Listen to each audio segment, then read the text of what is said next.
Segunda-feira, 8 de maio. Hoje celebra-se o Dia da Vitória dos profissionais de marketing, artistas plásticos e também o Dia Internacional da Cruz Vermelha. Aproveitamos o ensejo para, além dos que estão celebrando o seu dia, parabenizar a todos que trabalham, todos que estão prontos e aptos para ajudar e socorrer vítimas que muitas vezes estão sofrendo fenômenos da natureza, tempestades, enchentes. Portanto, que aqueles que fazem a Cruz Vermelha continuem com as suas mãos estendidas para socorrer aqueles que estão necessitados de serem resgatados. Opção para a Vida dentro de instantes estará trazendo o missionário Marcelo, falando sobre missões, obra transcultural em países onde não há liberdade de expressão religiosa. Nós precisamos de orar muito pelo nosso país, para que nós continuemos desfrutando dessa liberdade. Não sabemos por quanto tempo, mas assim como hoje muitos países perderam a liberdade de expressão religiosa, nós ainda aqui desfrutamos deste privilégio. Antes, porém, eu quero deixá-los com o cantor e pastor Luiz de Carvalho interpretando a música Eu Vejo o Teu Poder, Senhor.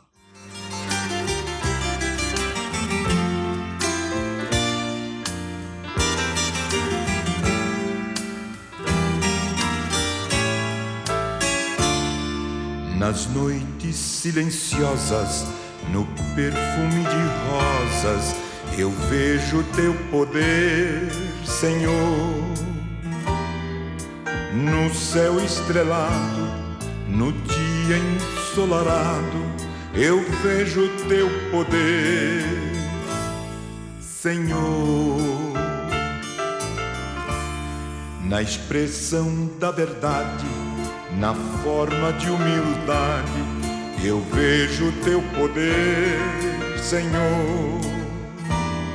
No alívio da dor e num gesto de amor, eu vejo teu poder, Senhor.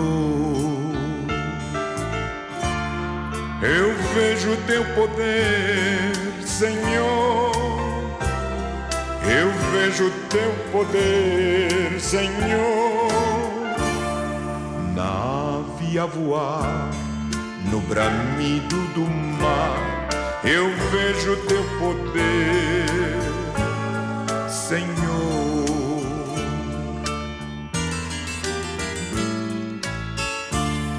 No puro pensamento, no fiel sentimento, eu vejo teu poder, Senhor.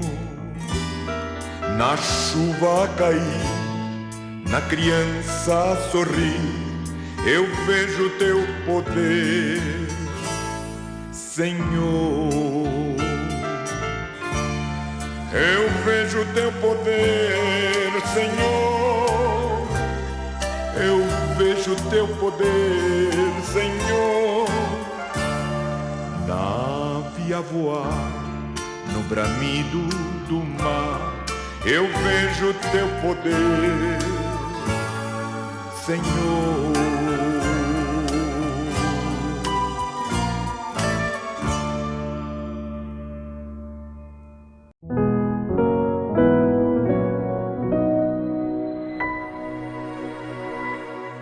Bem-vindos a uma estrada pouco percorrida. Nós precisamos de você, né? Nós temos uma população mundial hoje que ultrapassa 8 bilhões. Desse número significativo de pessoas, ainda mais de 40% que precisam ser alcançados. E o que a Igreja Congregacional do Calvário pode contribuir? Nós precisamos ter um olhar além, né, do que temos visto. Então, queridos, nós queremos chamá-los, né, para caminhar junto conosco. Muito bem, nós queremos aqui já mostrar esse desafio. Esse desafio nós queremos envolvê-los. 3.700 povos 1000 povos continua não alcançado. Desses mais de 40%, 28% se encontra na África. E ontem de manhã nós estávamos num acampamento jovem lá em Pedra Lavrada. Tínhamos ali uns 40 jovens e eu fiquei maravilhado na parte final daquele acampamento, quando nós fizemos um desafio. O que você pode entregar ao Senhor Jesus? O que você pode doar a Ele? Finalizando esse momento de 3 dias, para que haja uma mudança por completo. E eu usei até uma expressão, né, que eu particularmente vivencio isso. Muitas das vezes nós estamos, pastor Bosco, na igreja, se arrastando, frequentando os cultos, naquela sonolência, a gente chega atrasado, já sai até antes de terminar, não tem prazer mais de cultuar, de estar presente. E uma das alegrias que nós precisamos ter é a alegria da salvação. Temos que ter esta alegria. E eu falava para aqueles jovens e adolescentes: o que você pode doar ao Senhor Jesus no dia de hoje? E muitos deles, chorando, dizem: eu ofereço, eu dou a minha vida ao Senhor Jesus.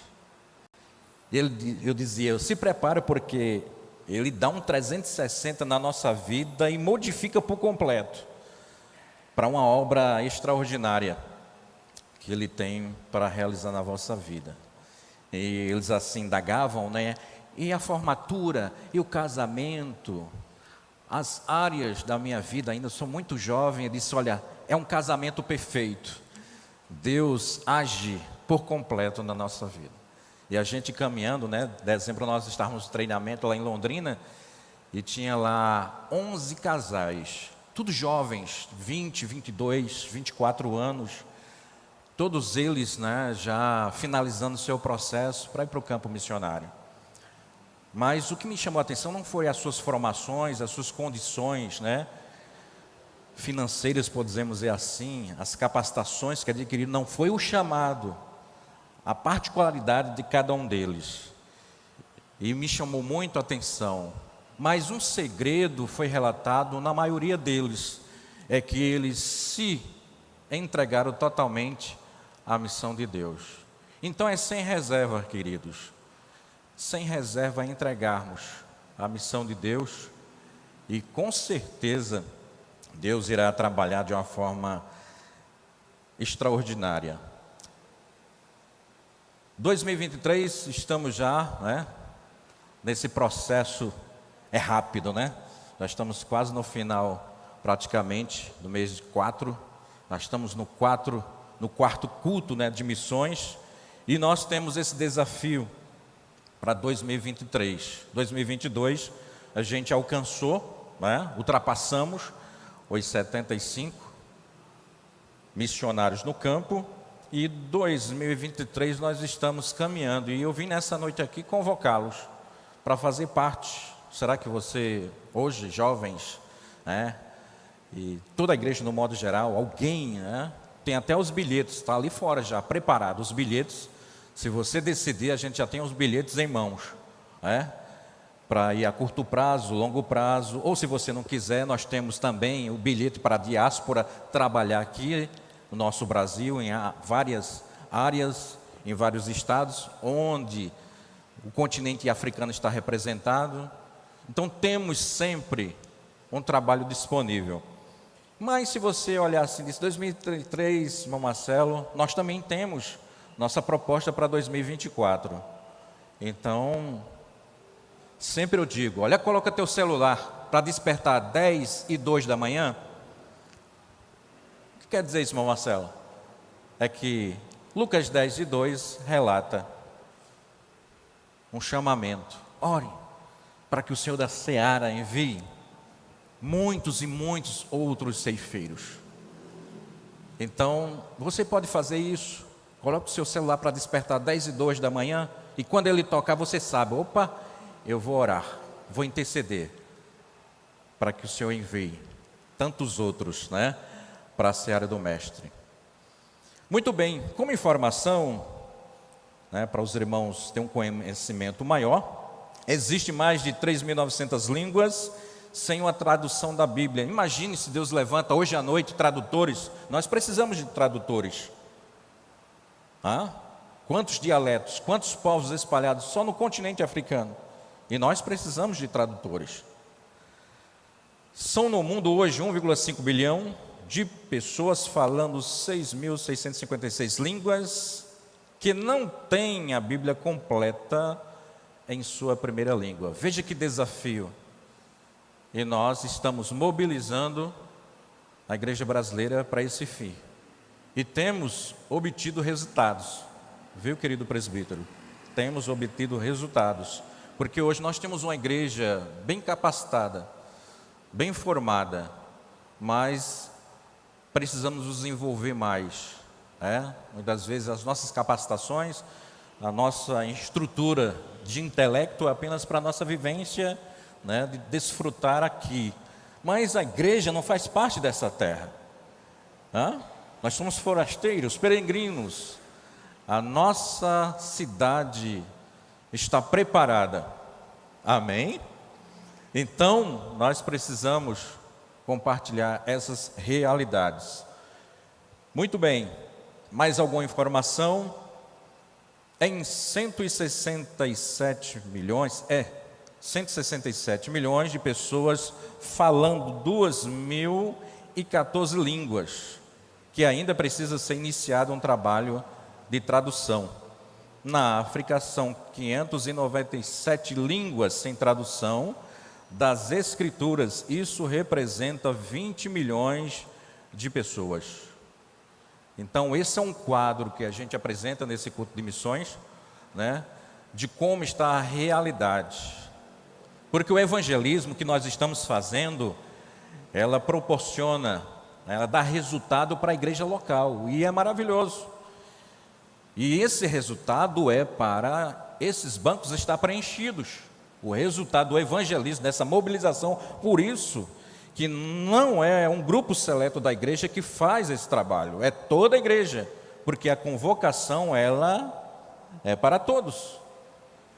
Mas a missão transcultural, ela justamente proporciona à igreja ir aonde ela não chegou ainda, como os irmãos já fizeram a introdução ao México e tantos outros países que eu creio, sem sombra de dúvida, Deus fará, com certeza, mediante a nossa disponibilidade. Seguindo adiante, no continente africano ainda existem muitos povos que não foram alcançados pelo Evangelho. Aqui listamos os principais, os 4 primeiros, né? Que são o Sudão, com 161 povos, sendo 130 não alcançados. O Chad, com 141 povos, sendo 79 não alcançados. A Nigéria, com 538 povos, sendo 83 não alcançados. E a Etiópia, com 128 povos, sendo 37 não alcançados. E aí, pegando aqui o Chad e a Nigéria, são países vizinhos. A Nigéria hoje tem 37%, né, de sua população cristã. Já o Chad, 0,1%. Veja que diferença, né? É como se tivesse aqui a Paraíba e Pernambuco. A Paraíba com 37 e Pernambuco com 0,1. E como podemos mudar esse número? É nessa convocação de envio. Então eu sempre digo, se você entende que ainda tem um chamado para ir, adote alguém, seu filho, né, seu neto, alguém da igreja que está aí pronto para ir, adote e possibilite que o evangelho seja propagado. Muito bem, nós queremos aqui com os irmãos termos essa reflexão. Se você trouxe Bíblia, Apocalipse 5 e versículo 9.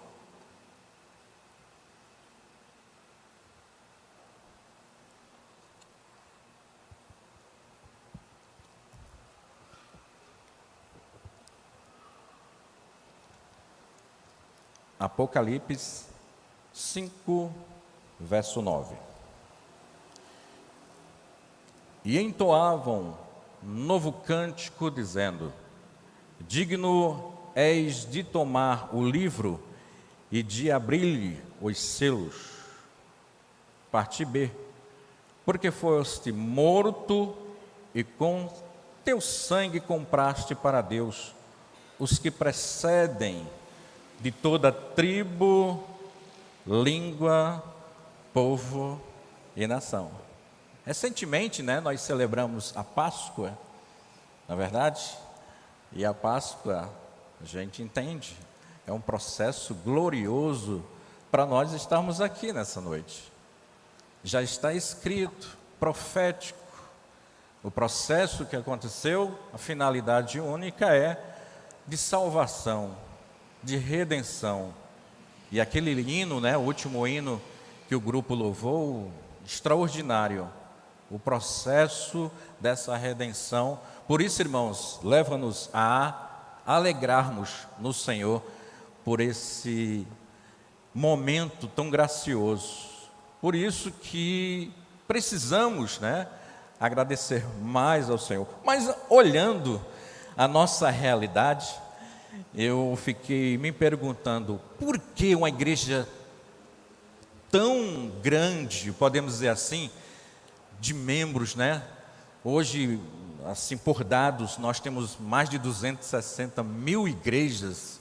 Tem igrejas que a gente chega, numa avenida só tem 10, 15, que elas alternam os cultos, porque não pode fazer os cultos no mesmo horário, Estávamos em Curitiba e tem uma avenida lá, e a gente contou 9 igrejas, muitas delas vizinhas, e o culto era às 16, em uma e o outro às 18, e aquela movimentação, de crente chegando, crente vai, mas olhando o contexto, o quadro geral, nós precisamos avançar, principalmente nessa questão transcultural. E eu listei aí, irmãos, uns pontos interessantes, mas antes, essa frase que muitos de vocês já conhecem, ela nos chama a atenção.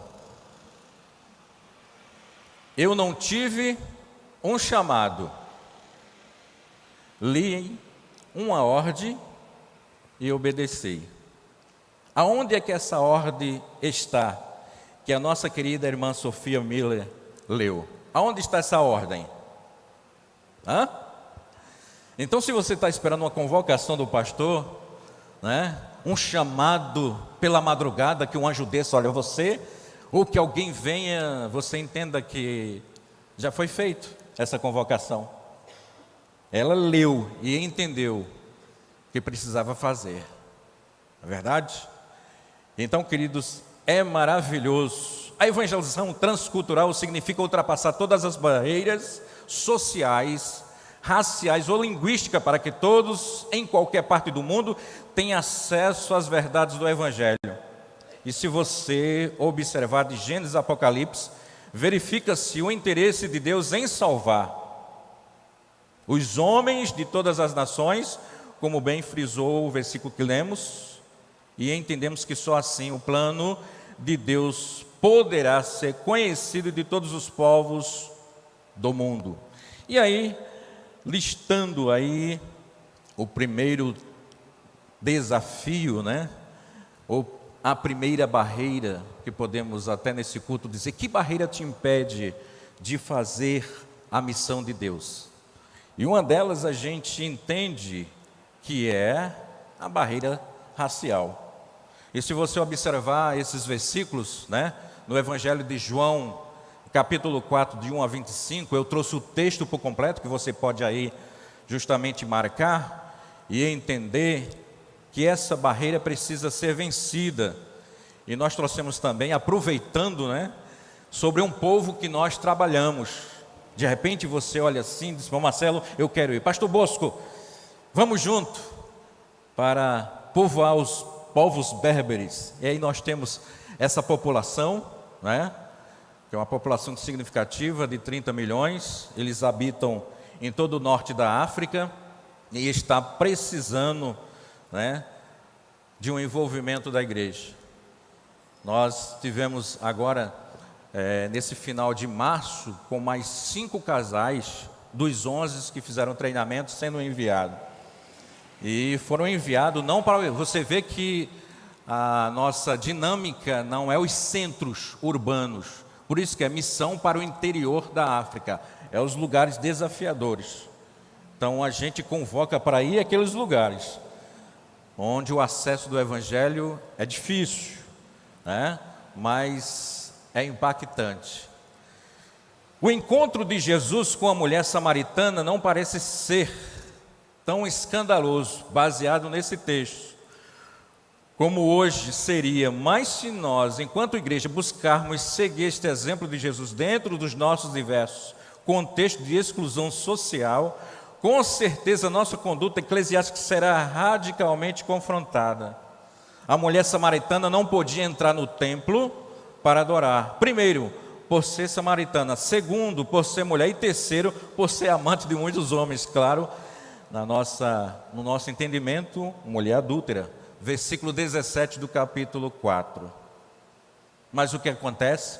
Jesus rompe com a reação cultural mais corrente e se aproxima da mulher, com que já era motivo de escândalo. Depois Jesus apresenta um Deus de amor e graça. Vimos aqui que a graça é impressionante, né? Ela abrange o ser por completo e faz-o reconhecer que somos totalmente dependentes do Senhor Jesus. É a graça. Então, irmãos, uma das barreiras que nós precisamos vencer é esta barreira racial, da condição do pecador. Aqui, no contexto geral, uma mulher adúltera. Qual é a nossa reação quando um bêbado vem até nós? Qual é a nossa reação quando uma mulher de vida livre vem até nós? Qual é a nossa reação de ir para uma feira, que muitos não vão? Diz, não dá para mim não, ir para uma feira central, né? Veja o contexto de uma feira central.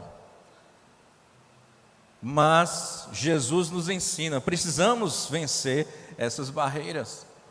E eu fico maravilhado, minha querida irmã, naquele treinamento, vendo aqueles jovens que entregaram o seu apartamento, que deram baixa lá no hospital, eram pediatras, trabalhavam como enfermeiros, eram médicos, e eles deixam toda aquela realidade para servir no interior, no local desafiador, que não terá alimentação disponível, né?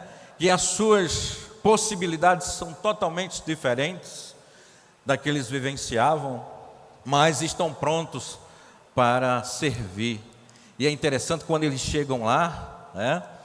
Nós estávamos conversando com um jovem que era entregador de pizza lá no Rio de Janeiro, e deu uma enchente e ele perdeu a sua moto, parou por conta da enchente e ele foi se abrigar e as águas começaram, né, ficar cada vez mais volumosa. De repente a sua moto foi embora e ele liga para sua esposa, 1 ano e 2 meses de casado, e diz: filha, o nosso ganha-pão foi embora, e agora? Mas aquela jovem de 22 anos, com a graça do Senhor, entendendo o processo, disse: meu esposo, o Senhor está cuidando de tudo. Isso numa sexta-feira. Quando foi no domingo, num culto de missões, a irmã da própria igreja, né? Dizem que profeta de casa não faz milagre, mas eu quero dizer que acontece. E uma irmã da própria igreja foi usada pelo Senhor, disse para o casal: não se preocupe, está tudo preparado, permaneça totalmente entregue na missão de Deus. Quando foi na segunda-feira, o diretor da nossa agência ligou para a igreja que era parceira e disse: nós estamos precisando de um casal totalmente envolvido, né, dinâmico na igreja aí, que vocês queiram capacitá-los para ir para o campo missionário. Há algum? Aí o pastor disse: sim, há um casal aqui que é sempre assíduo nos cultos, está atravessando um momento delicado, mas está aqui e a gente pode investir. E nós estávamos naquele treinamento com aquele casal, é um testemunho. E em uma das reuniões que nós estávamos participando, na parte da tarde, de repente o diretor chega e diz: olha, eu fui convocado agora pelo diretor da Mauritânia, ele disse que a região que os missionários iriam não poderão mais ir, mas que está tudo pronto, tem residência e tem até uma moto 0 km que nós compramos para que os missionários se deslocassem para evangelizar. Quando ele relatou, aquele casal estava olhando assim e disse: nós estamos prontos, porque se confirma agora o que o Senhor, no decorrer de todo esse processo, tem nos mostrado.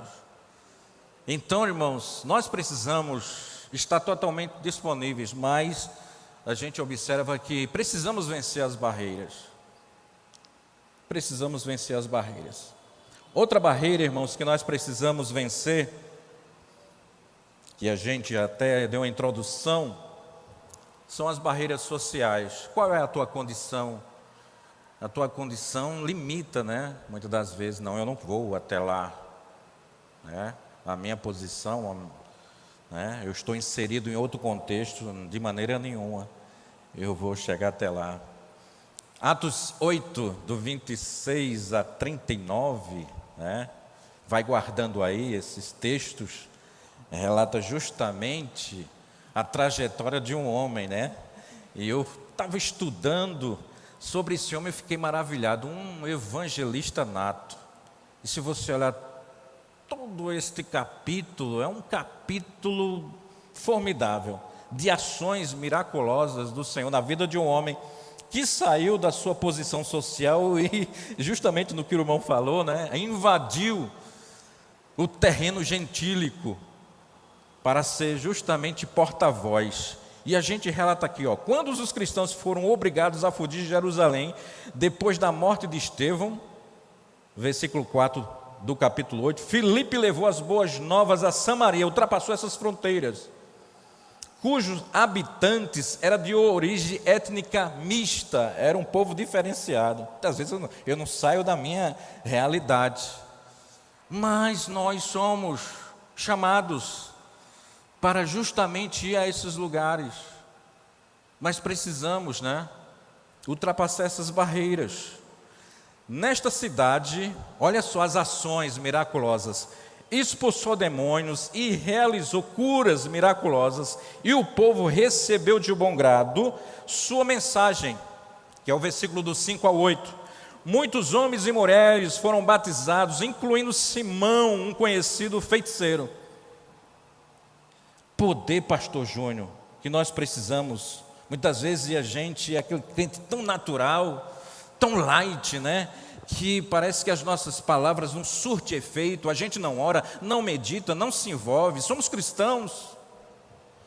Mas quando chegam os desafios, falta recurso espiritual. Muitas das vezes temos recursos que obtivemos nos livros e todas as outras coisas mais, mas precisamos de algo mais, que é essa intimidade com o dono da seara. Porque esses lugares, né, principalmente aqui, os árabes do Chad, tem uma jovem trabalhando lá. Uma jovem trabalhando lá. Não sei se eu contei esse testemunho da outra vez, mas esta jovem faz um tempo que trabalha. E esse trabalho é desafiador. Ela trabalha no deserto, caminhando com vendedores. Você não imagina, falando de ofertas, né, que foi relatado aqui, imagine você enviar sua oferta para a compra de um camelo. A gente fez uma campanha para o Vietnã de uma compra de vacas para entregar aos irmãos. Espero a sua compreensão, o motivo pelo qual fazemos esta interrupção, mas você está convidado a continuar conosco amanhã para ouvir a conclusão desta palavra ministrada pelo nosso irmão missionário e pastor Marcelo. Louvamos a Deus pelo encontro que foi realizado, a abertura do 23º Simpósio da Família, ontem nas dependências da nossa igreja. Pela manhã tivemos a oportunidade de ouvir o pastor Erivan e à noite o pastor André da Igreja Catedral Congregacional. No próximo domingo você está convidado a continuar participando deste evento durante todo o mês de maio, quando estaremos trabalhando em cima do tema Família versus Ideologias.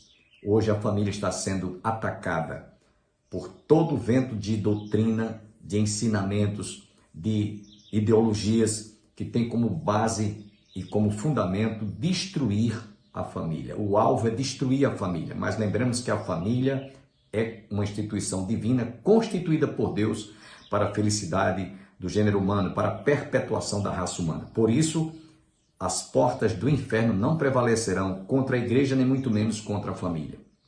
Tenham todos um bom dia, que todos fiquem com Deus e até amanhã, se Deus assim nos permitir.